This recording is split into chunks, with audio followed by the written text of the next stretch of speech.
নমস্কাৰ আপোনালোকে চাবলৈ আৰম্ভ কৰিছে সাজিদ ক্ৰিয়েশ্যন আৰু আজি মৰিগাঁও মহাবিদ্যালয়ৰ ইউনিফৰ্মত মৰিগাঁও মহাবিদ্যালয়ৰ সন্মুখত আছো এটা বিশেষ কাৰণত এয়া হৈছে ৰাজামণি আহমেদ।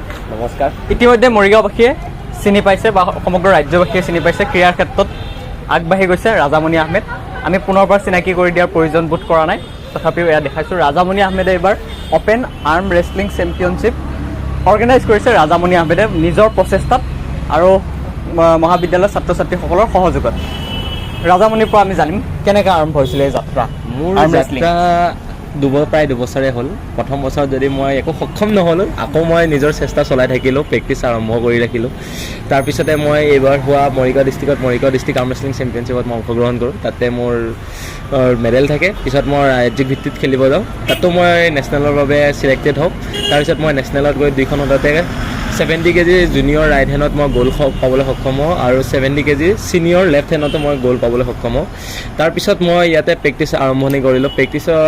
ভাবিলোঁ প্ৰেক্টিছ কৰিলেই নহ'ব, নতুনখিনিৰ কাৰণে এখন গেমো নিজে এখন ইয়াতেতো কোনো এছ'চিয়েশ্যন নাই, যিহেতু মৰিগাঁও ডিষ্ট্ৰিক্ট এখন নিচেই অসমৰ এখন পিছপৰা ডিষ্ট্ৰিক্ট হিচাপে পৰিগণিত। তো ভাবিলোঁ নিজে কিবা এটা ব্যৱস্থা কৰিব লাগিব। মেক্সিমাম 50 ষ্টুডেণ্টে ইয়াতে প্ৰেক্টিছ কৰি আছে মোৰ লগত, সকলোৱে একেলগে মিলি। তো সেইকাৰণে ভাবিলোঁ নিজে এখন গেমৰ ব্যৱস্থা কৰি দিছোঁ। অহা দেওবাৰে অৰ্থাৎ 8 তাৰিখে বিষ্ণু মন্দিৰ নিউ চিনেমা হলৰ অপজিটতে মই এখন অপেন আৰ্ম ৰেছলিং চেম্পিয়নশ্বিপ ৰাখিছোঁ।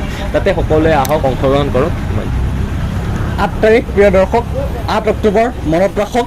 আপুনিও অংশগ্ৰহণ কৰিব পাৰিব পুৱা 9 বজাৰ পৰা। লগত থাকিব 500 টকাৰ পুৰস্কাৰ, ট্ৰফি থাকিব, লগত 500 টকাৰ পুৰস্কাৰ থাকিব। এয়া ৰাজামণি আহমেদৰ নিজা প্ৰচেষ্টা মহাবিদ্যালয়ৰ ছাত্ৰ ছাত্ৰীসকলৰ সহযোগত বা শিক্ষক শিক্ষয়িত্ৰীসকলৰ সহযোগত এই যিটো অনুষ্ঠান আয়োজন কৰিছে মৰিগাঁও শিৱ মন্দিৰৰ অপজিট ছাইডে চিনেমা হলৰ সমীপতে। কেনেকৈ, কি উদ্দেশ্য বা কেনেকুৱা ধাৰণা?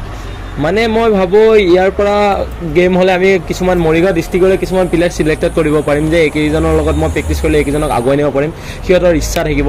সেইটো আশাৰ বোধেৰে মই মানে নতুন প্লেয়াৰখিনি চিনাক্ত হ'বলৈ মই নিজে গেমখন পাতিবলৈ সক্ষম। তো আপোনালোকেও মিছ নকৰিব, এই অনুষ্ঠানটোত অংশগ্ৰহণ কৰক। 500 টকা পুৰস্কাৰ আৰু ট্ৰফি ৰাজামণি আহমেদে প্ৰদান কৰিব। গতিকে এই আৰ্ম ৰেছলিঙত যদি আপুনি আগ্ৰহী তেন্তে অংশগ্ৰহণ কৰিব। যোগাযোগ নম্বৰ আমি দি দিছোঁ ভিডিঅ'টোত।